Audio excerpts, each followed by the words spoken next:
Welcome to EverestVR. Before we can start our journey, we need to go through the basics. First things first, see those footprints on the ground? Now position yourself on top and make sure you are facing in the same direction as the toes. That's it. Now let's figure out how to use our hands. You should have a controller like this in each hand now. Try moving them around. There's a trigger button for your index finger. Try to press it. Perfect. The face button 1 is for relocating. Hold the button down and you will see a relocation beam. Release it when the beam turns green. Well done. Now let's try to pick something up. An ice tool is something that might be useful. To put the object in your backpack, you simply drop it behind your shoulder.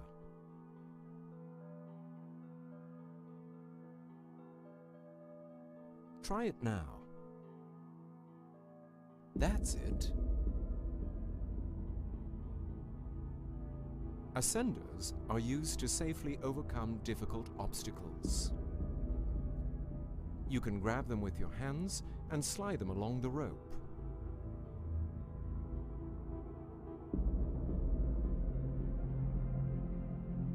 Try it now.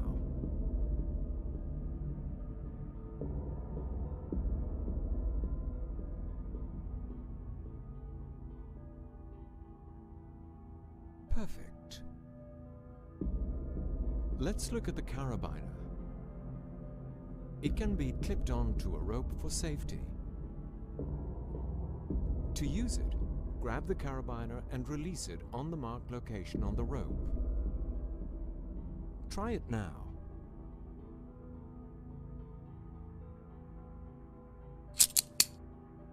Well done. Next, let's have a look at the ladder.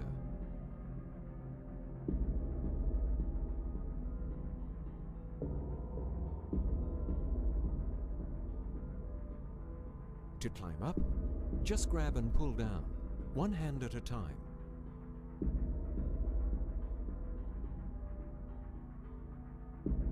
Try it now.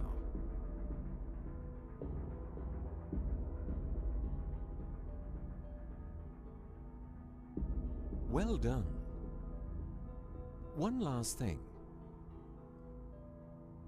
When you see a waving icon appear, wave your hand towards it. Perfect. Now, let's start our journey.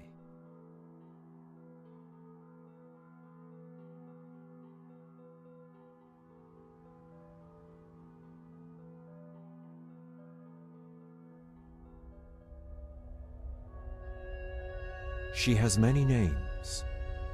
To some, she is Sagamartha, the goddess of the sky. To others, she is the apex experience, awe-inspiring, unforgiving, the pinnacle of human achievement. We know her as Everest.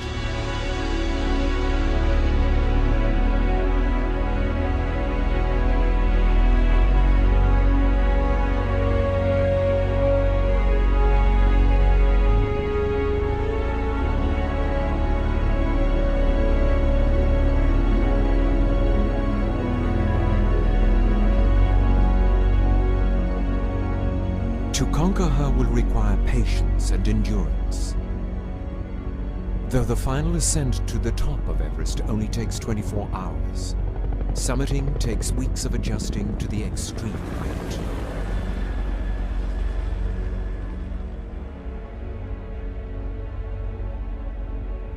Your journey begins at base camp, the central point for all organization and logistics.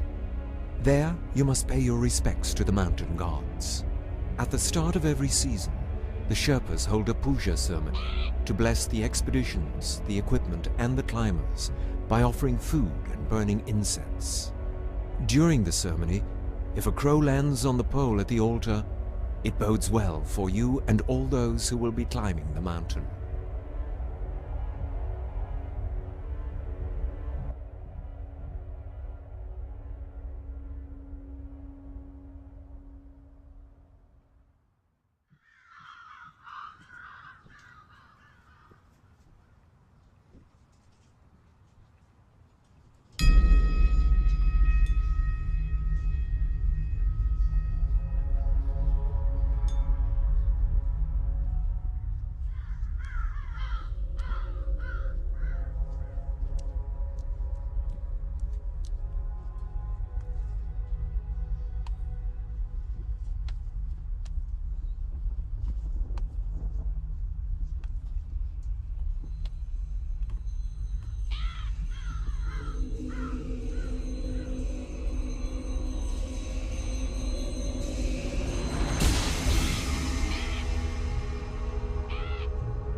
get some rest.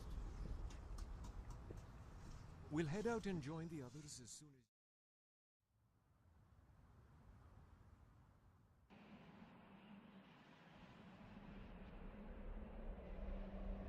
Your ascent begins on the Khumbu Icefall, a tumbling field of ice that guards the entrance to the Valley of Silence, the Great Western Khum.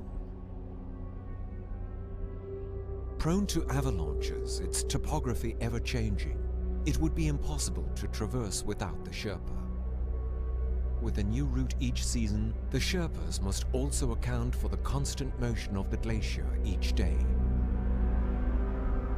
For many climbers, this perilous crossing is the mountain's most daunting trial. On the 18th of April 2014, Khumbu Icefall claimed the lives of 16 Sherpas who perished in an avalanche that engulfed them on the glacier.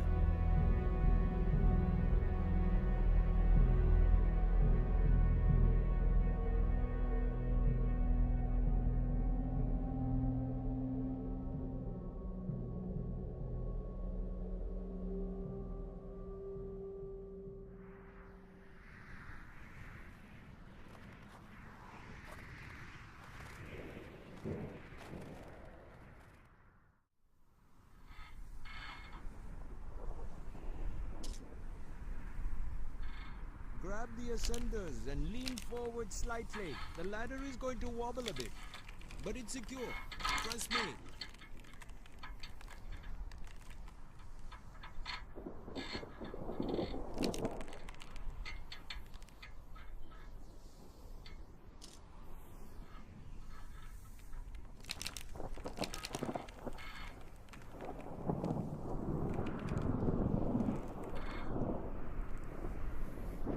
Good job. Now climb the next ladder.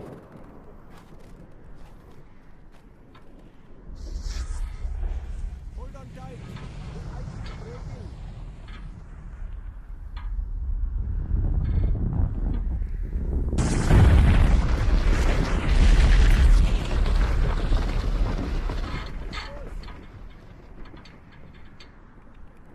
Keep going. You're almost ready to the top.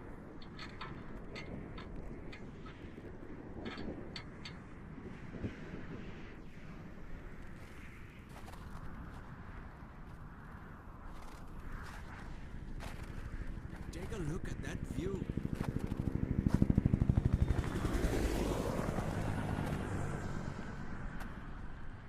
Just let me know when you are ready to leave.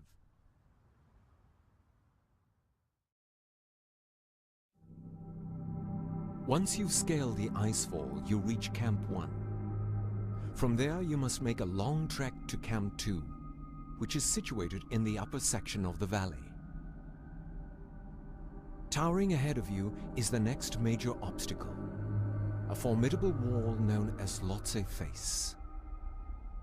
This is the steepest vertical ascent of your trek, over 1,000 meters of hard blue ice where the slightest misstep can be fatal. Midway up, you spend the night at Camp 3, where tents are nestled on small ledges hewn into the icy slope.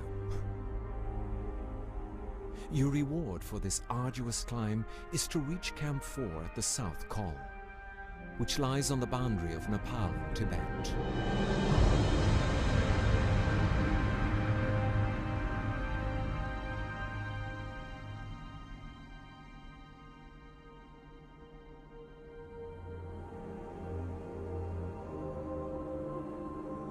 There, you will prepare for the final push. The summit is now within your grasp.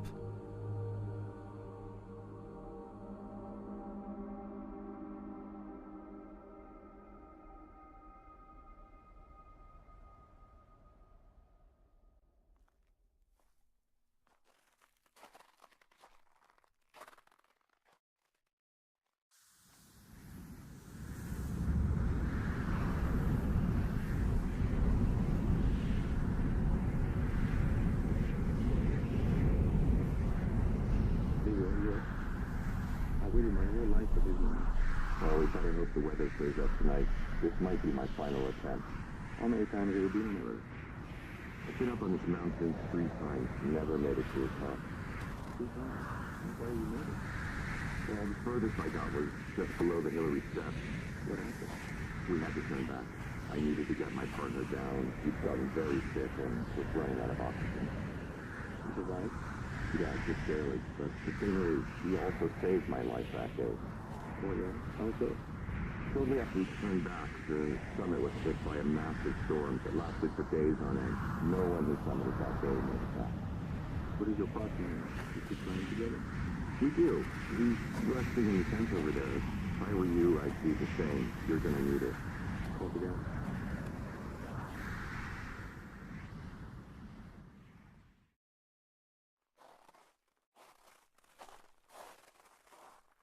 It's time to wake up. The weather has cleared.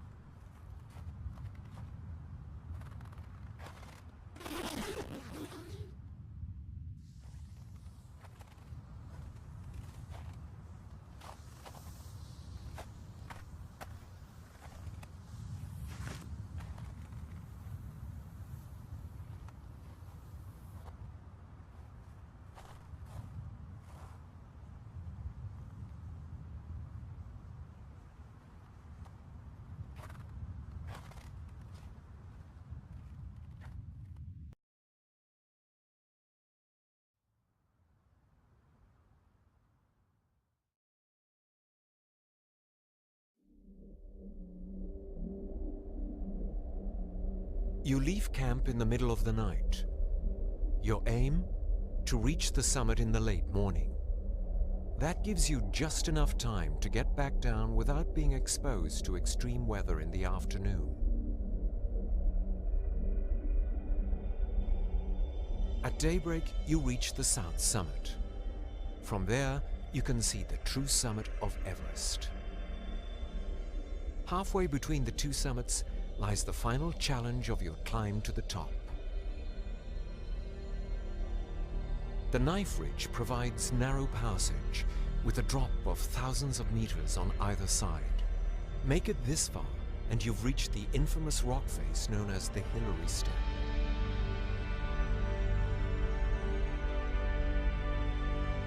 At this extreme altitude, you will need every bit of energy you can muster to keep going. The Hillary Step allows only the passage of one climber at a time. Having to accommodate a stream of climbers on their way up and weary climbers on their way down, it has claimed the lives of many. Their frozen remains along the path are a solemn reminder of the perils of the death zone.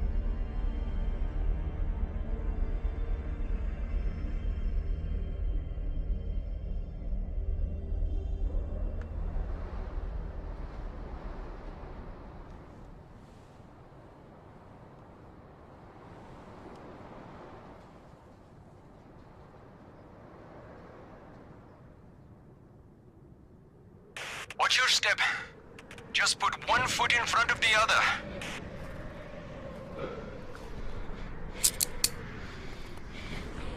Careful!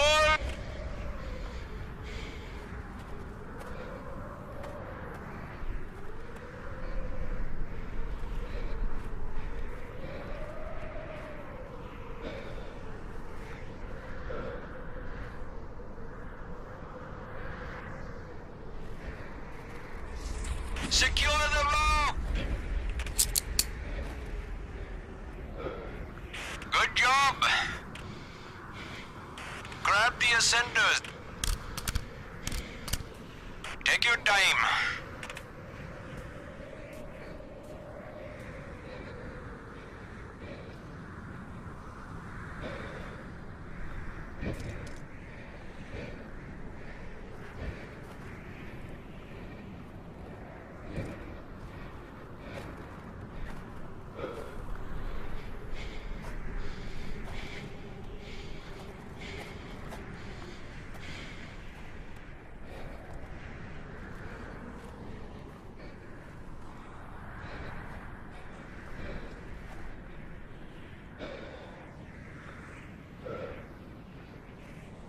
Just let me know when you are ready to leave.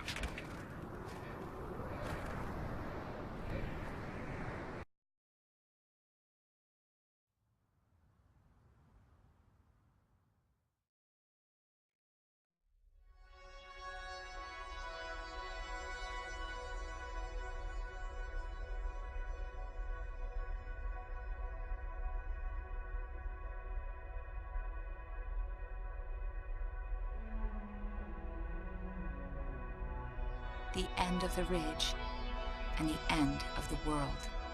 Then nothing but that clear, empty air. There was nowhere else to climb. I was standing at the top of the world.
People ask me, what is the use of climbing Mount Everest? And my answer must at once be, it's of no use. There is not the slightest prospect of any gain whatsoever. Oh, we may learn a little bit about the behavior of the human body at high altitudes. And possibly medical men may turn our observation to some account for the purposes of aviation.